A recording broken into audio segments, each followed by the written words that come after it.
Florida new construction, boom or bust? That's what we're going to talk about today. If you're new to the channel, welcome aboard. My name is Chris Igoe. If you're a returning viewer, I appreciate your participation in our journey. Now, it is Friday and I do not have hair gel in. I need a haircut.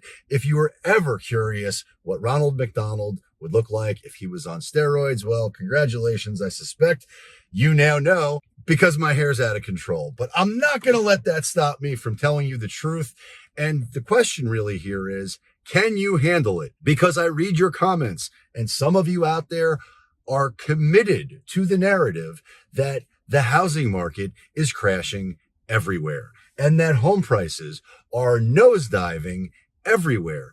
And the fact of the matter is that it's not 100% true. It's not true in every market within my South Florida market that home prices are depreciating. But it's very true that home prices, meaning listing prices, are getting decimated. So if you have an overpriced listing or you've overpriced your home for sale, chances are you feel like prices are nosediving because you're getting kicked in the teeth by the reality of the market. And the truth is, the market doesn't care what I think. It doesn't care what you think. The market is always right. And the market will always be set by what a buyer is ready, willing, and able to pay for your home. And that absolute truth remains to be intact, whether we're talking about resale or new construction. But this video is focused on new construction, and I'm going to tell you a tale of very different markets. And I'll start with an email that I got this morning because it is absolutely not my experience in my market with new construction, but it absolutely caught my attention because I know that as the pain of economic change worsens, as the consumer feels more pain, as builders and developers feel more pain, that there are going to be opportunities to capitalize on. And depending on where you're at in the market cycle, that can feel painful or it can feel like absolute bliss. But the last few years have been nothing but a seller's market. If you were thinking about buying, it was a very rough road. You probably did not get the deal you want. You probably did not get the home you want. You probably were not able to negotiate anything. And that has changed radically.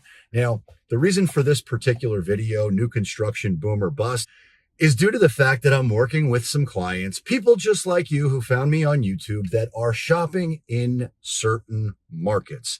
Now, I'm going to share about 3 different housing markets that are absolutely not the same.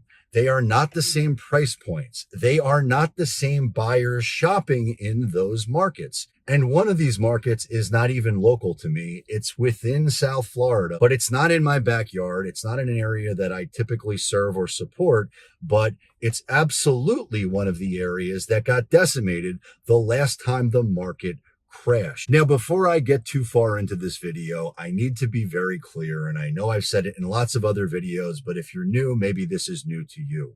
The real estate market is a misnomer, or that's not exactly true. It's not a misnomer. It's just not helpful if we're talking about a hyper-local area. So what's happening in the national real estate market, and a lot of the content that a lot of creators put out there is talking about the national housing market, it doesn't give you any context or clarity as to what's happening where you're shopping. So please understand that there's the national housing market, there's the state housing market, there's the local housing market, and then there's the hyper-local market that can be drilled down to the exact subdivision that you're looking to shop in. It can be broken down and analyzed by price point, by inventory, by any number of variables that you want to break it down to.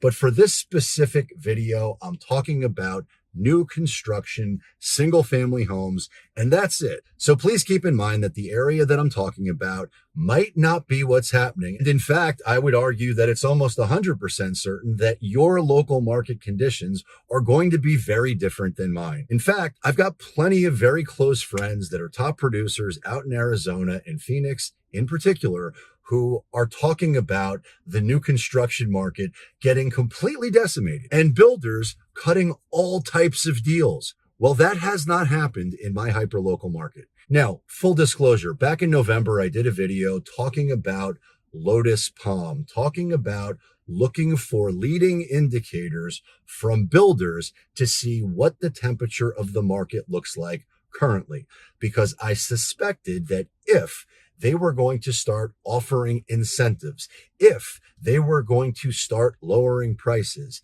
if they stopped looking to acquire new land to develop, if those things were happening, well, that would be a leading indicator from a local builder who happens to dominate this area and market. It would be a leading indicator that demand has changed radically and they must offload property. Well, that was November.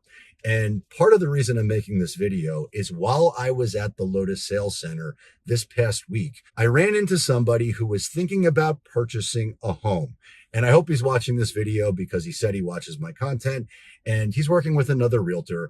And he pointed to my video in November as being one of the reasons why he didn't believe what GL was telling him. And GL told him that they are increasing prices and they are reinstituting the lottery for the ability to purchase a home. Now, what he didn't know, but I already did, is that everything that GL told him is 100% true. For the last few weeks, while I've been helping other people go out there and buy new construction in GL communities, specifically Valencia Grande and Lotus Palm, one of the things that I couldn't help but notice is how insanely busy they are and how the immediate occupancy homes have flown right off the shelf, meaning someone was under contract on new construction, the deal fell through, GL put it on the market for immediate delivery, and my shoppers who were looking to buy one of those homes because it was priced the right way had zero time to actually think about it. The house was sold overnight and they lost the opportunity to do so. But all proof positive that GL's luxury product in their country club-like resort-style communities without the country club fees, there's tremendous demand for them. Now, please keep in mind, I'm talking about new construction. I'm going to do a video after this one, which will talk about the housing market dynamics for resale. And in that video, we're going to talk about whether prices are appreciating or depreciating. But for right now, I'm still talking about new construction, and I'm talking about West Boca Raton, and I'm talking about West Boynton Beach. And the two new communities that I'm referencing are GL communities of Valencia Grande, which is an active adult luxury lifestyle community, and Lotus Palm, which is not age restricted, which means there are very different buyers shopping in both of those markets, but new construction in both of those markets is in high demand, and they raised their prices and brought back the lottery. And in addition to that, they are actively and aggressively pursuing more land in order to develop one more community. Now, whether that's right, wrong, good, or bad, I'm not here to speak on that, but I am here to let you know if you're looking for new construction in either of those two markets, you are absolutely paying a premium to do so. But full disclosure, that's not every housing market for new construction, which brings me to my email, which I'm going to share right now. And this is from Pulte Homes. And Pulte is not GL. And that's not a knock on Pulte. It's just that's who sent me this email. And the specific area that I'm talking about is Heron Preserve in Tradition, Port St. Lucie. Now, I'll pop this email into the video so that you can see it yourself, but this is a tale of two radically different housing markets where there is radically different demand. And you will have a radically different experience if you're trying to negotiate in this particular new construction community. But Pulte is waking up to the rude awakening that they are in trouble and they must liquidate and they must fire sale. And how do I know that? Well, because I can read. But in Heron Preserve, if you are looking for a home, well, you're in luck because Pulte is out of luck. And their inventory of homes that were either under contract or spec homes yet to be determined, I don't know, but they are slashing prices. And you can see it right here. Their one story, 2-bed, 2-bath, 1-flex, 2-car garage home, 1,433 square feet under air, slashed from 408.20 to 369,000. Their 3-bedroom, 2.5-bath, 2-car garage, 1,822 square feet under air, 445,000, slashed 399. Now, this isn't particularly great news for Pulte, but they got to do what they got to do. And I can assure you, they're still making money. This is a big builder. They are simply getting in front of the economic pain that the shopper at this price point is definitively feeling. And we got 4-bedroom, 2-bath homes slashed from 445 to 399. Another 4-bedroom, 2.5-bath home, 2-car garage slashed 561 to 521. I mean, the list goes on and on. We got price cut after price cut, and they must do that because that is what the market dictates. And in most instances, a builder is not going to have the same emotional attachment to price that a regular homeowner would. Which brings me back to the original title of this video, which is Florida New Construction, Boom or Bust. And the truth is, it's both. And it really just depends on where you're shopping. Now, I hope you found this content valuable. And if you did, please give it a thumbs up, share it with a friend, and check out my next video because I suspect you will love it a lot. And until next time,